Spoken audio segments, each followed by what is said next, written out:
नमस्कार मंडळी. वातावरणातील उष्णता वाढत चालली आहे, त्यामुळे शरीरातली ही उष्णता वाढू लागली आहे. तर उष्णता नेमकी कशामुळे वाढते आणि त्यावर काय उपाय केले पाहिजेत ते या व्हिडिओमध्ये आपण पाहणार आहोत. व्हिडिओ शेवटपर्यंत नक्की पहा.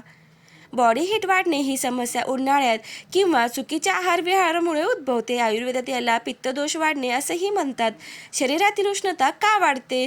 शरीराचे तापमान नियंत्रित करण्याची यंत्रणा जेव्हा कोलमडते तेव्हा उष्णता वाढते. त्याचे काही मुख्य कारणे सुद्धा आहेत.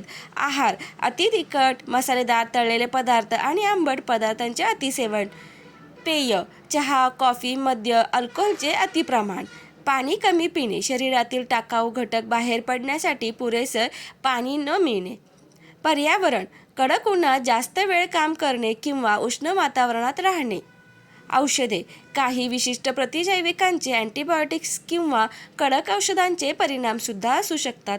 मानसिक तणाव, अतिराग, चिडचिड किंवा अपुरी झोप यामुळे ही पित्त वाढून उष्णता वाढते.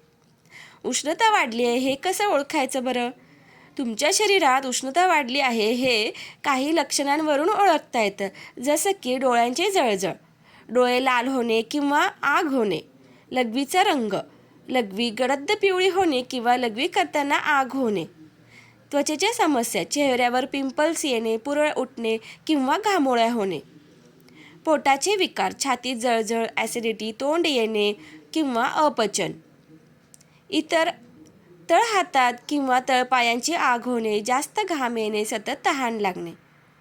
उष्णता कमी करण्याचे सोपे असे घरगुती उपाय. शरीर थंड ठेवण्यासाठी हे उपाय अत्यंत प्रभावी ठरतात. त्याचे उपाय कसे करावेत? तर सब्जा आणि वाळा. पाण्यात सब्जा बी भिजवून ते पाणी प्या किंवा मातीच्या माठात वाळा टाका. हे नैसर्गिक कूलंट आहेत जे शरीराचे तापमान झपाट्याने कमी करतात. नारळ पाणी, सकाळी किंवा दुपारी शहाळ्याचे पाणी प्या. यात इलेक्ट्रोलाइट्स असतात जे हायड्रेशन राखतात. ताक, बटर मिल्क, जेवणानंतर थोडे जिरेपूड किंवा आणि सैंधव मीठ टाकून ताक प्या. ताक हे उत्तम प्रोबायोटिक असून पोटातील उष्णता शांत करते. पाण्याचे प्रमाण, दिवसातून किमान 3 ते 4 लिटर पाणी प्या. शरीरातील विषारी द्रव्ये लघवी वाटे बाहेर पडण्यास मदत होते. शीतली प्राणायाम, जीभ नळीसारखी दुमडून त्यातून श्वास आत घेणे आणि नाकाने सोडणे हा योग प्रकार रक्तातील उष्णता कमी करण्यास मदत करतो. काकडी खाल्ल्याने शरीरातील पाण्याची पातळी टिकून राहते. टरबूज, केळी किंवा आवळा यांसारखी थंडावा देणारी फळे खा. कोरफडीचा ताजा गर किंवा रस घेतल्याने शरीरातील अंतर्गत उष्णता कमी होण्यास मदत होते. रात्री झोपताना तळपायाला एरंडर तेल, कॅस्टरॉल किंवा नारळ तेल लावून मसाज करा. यामुळे डोळ्यांची आणि शरीराची आग कमी होते. आहारात दुधी भोपळा, कोशिंबीर आणि पालेभाज्यांचा समावेश वाढवा.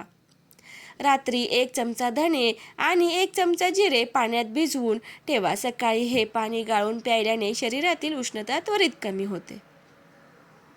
या व्यतिरिक्त काही महत्त्वाच्या टिप्स. सकाळी लवकर उठा. पहाटेची हवा थंड असते जी शरीराला नैसर्गिक थंडावा देते. सुती कपडे, घाम शोषून घेणारे किंवा हवा खेळती ठेवणारे सुती कपडे वापरा. रात्रीची झोप, किमान 7 ते 8 तास शांत झोप घ्या, कारण अपुरी झोप पित्त वाढवते. महत्त्वाची टिप्स. जर उष्णतेमुळे सतत चक्कर येत असेल किंवा लघवीतून रक्त पडत असेल तर घरगुती उपायांवर अवलंबून न राहता त्वरित डॉक्टरांचा सल्ला नक्की घ्यावा. माहिती आवडल्यास व्हिडिओला लाईक, शेअर आणि सबस्क्राईब करायला विसरू नका. धन्यवाद.